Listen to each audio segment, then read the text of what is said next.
Locsin. Para makita, Van de Beek has it. Van de Beek spins, fires.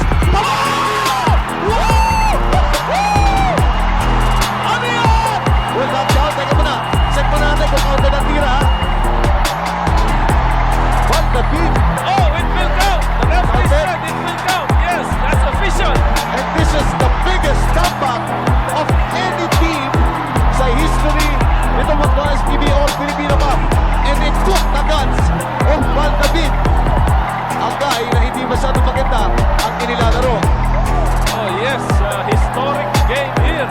I've never seen a game like this for a long time. Well, the important thing is na-receive nga nila. Malinis, naka-fake pa to si Van de Beek.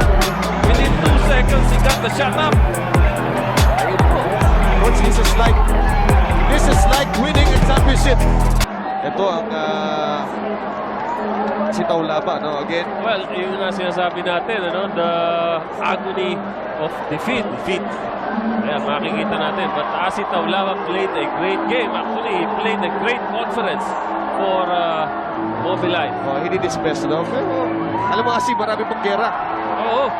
Hindi pa siguro ito yung chance, but si Asi Taulaba, I know him to be an emotional man. He is the only guy